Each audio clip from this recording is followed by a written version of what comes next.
جتنا مرضی ایک انسان آپ کے ساتھ سنسیئر ہو جائے اس دنیا میں، آپ کا سنسیئر سے سنسیئر دوست ہو جائے، حتیٰ کہ آپ کے ماں باپ بھی ہو جائیں، وہ رسول اللہ صلی اللہ علیہ وسلم سے زیادہ آپ سے سنسیئر نہیں ہو سکتے۔ یہ ہمارا ایمان ہے۔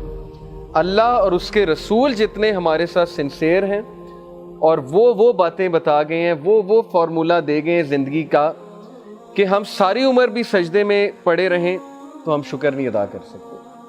میرا سائیکالوجی کا پڑھنا ہوتا ہے، ماڈرن سائنسز کا پڑھنا ہوتا ہے، جیسے جیسے میں سائیکالوجی پڑھ رہا ہوں، موٹیویشنل سپیکرز کی باتیں سن رہا ہوں، اتنا میں اپریشیٹ کر رہا ہوں کہ سبحان اللہ، نبی صلی اللہ علیہ وسلم کی سنت، ان کی روٹین اور اسلام کا ضابطۂ حیات ایک پرفیکٹ سسٹم ہے جو فری میں اللہ نے دے دیا۔ آپ امیجن کریں کہ تمام سائیکالوجسٹ، دنیا کے تمام ماہر نفسیات بیٹھ کر یہ سوچ بچار کریں کہ کوئی ایسی گرینڈ تھیوری نکالتے ہیں پرسنالٹی کی، شخصیت کی، جو پرفیکٹ ہو، ہر انسان پر اپلیکیبل ہو، اور جو پرسنالٹی اس کی ایسی بنائے کہ اس کی زندگی میں خوشیاں آ جائیں، اس کی زندگی میں کنٹینٹمنٹ آ جائے، بیلنس آ جائے، اور وہ زندگی میں بہت خوش و خرم زندگی گزارے۔ کتنے سال لگیں گے اس ریسرچ کو؟ آپ سوچیں، 10 سال تو صرف وہ ایک تھیوری پہ ڈسکس کرتے رہیں گے، پھر دوسری تھیوری آئے گی پرسنالٹی کی، پھر تیسری تھیوری آئے گی، پھر اختلاف ہوگا آپس میں کہ نہیں میری یہ رائے ہے، اس کی یہ رائے ہے۔ کتنے سال لگ جائیں گے اس سے پہلے کہ وہ پرفیکشن پہ پہنچیں کہ یہ ہے وہ گرینڈ تھیوری، یہ ہے وہ پرفیکٹ سسٹم۔ تو یقین کریں کہ ہمارے لیے وہ پرفیکٹ سسٹم آ گیا، وحی کے تھرو اور سیرت کے تھرو۔ اللہ کے نبی صلی اللہ علیہ وسلم کی روٹین، حلال و حرام کا کانسیپٹ، اللہ کے نبی صلی اللہ علیہ وسلم نے عبادات جو ہمیں بتائیں، اذکار جو ہمیں بتائے،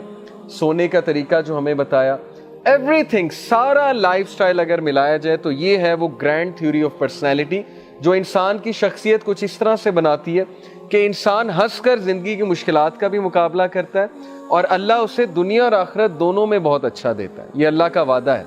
کہ جو میرے نبی کی راستے پہ چلے گا تو دنیا اور آخرت میں اسے بہت اچھا ملے گا۔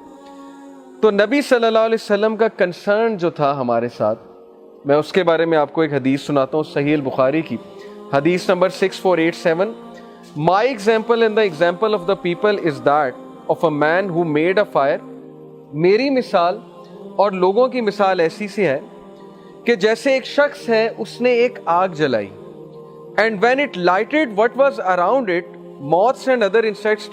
started falling into the fire۔ اور جب وہ آگ جلی تو اس آگ کو دیکھ کر یہ جو ارد گرد کے پروانے تھے، جو موتس تھے، کیڑے تھے، ظاہر ہے کہ آپ نے دیکھا ہے کہ پروانہ لائٹ سے جو ہے وہ اٹریکٹ ہو کر، آگ سے اٹریکٹ ہو کر اس کے قریب آتا ہے۔ تو جب وہ لائٹ جلی، وہ فائر جلی، تو یہ پروانے اس کے قریب آنے لگے۔ The man tried his best to prevent them from falling into it۔ اس شخص نے بہت کوشش کی کہ میں ان کو فائر میں نہ گرنے دوں۔ But they overpowered him and rushed into the fire۔ لیکن وہ گرنا چاہتے تھے، وہ فائر کی طرف آ رہے تھے بار بار اٹریکٹ ہو کر۔ The Prophet صلی اللہ علیہ وسلم added, now similarly I take hold of the knots at your waist to prevent you from falling into the fire, but you insist on falling into it۔ Similarly اسی طرح میں بچا رہا ہوں تمہیں اس آگ کی طرف جانے سے،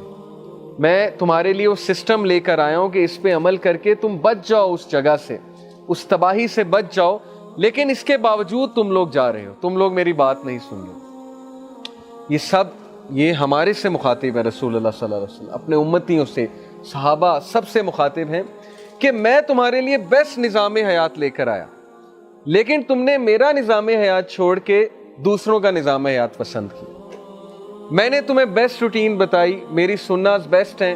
اللہ تعالیٰ تمہیں کہہ رہے رحمت للعالمین ہے، لیکن یہ ساری باتیں اگنور کر کے تم نے ان لوگ کا وے آف لائف اڈاپٹ کیا جس کی وجہ سے اب تم فائر کے قریب جا رہے ہو، ڈسٹرکشن کے قریب جا رہے ہو۔ اور وہ اتنے رحیم ہیں ہمارے نبی صلی اللہ علیہ وسلم کہ وہ کہہ رہے کہ میں ہاتھ پکڑ کے تمہیں نکال رہا ہوں، میں بچانا چاہتا ہوں تمہیں۔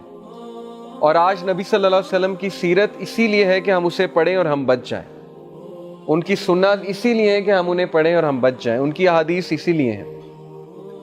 لیکن افسوس کی بات یہ ہے کہ ہمارے لیے پروفٹ صلی اللہ علیہ وسلم،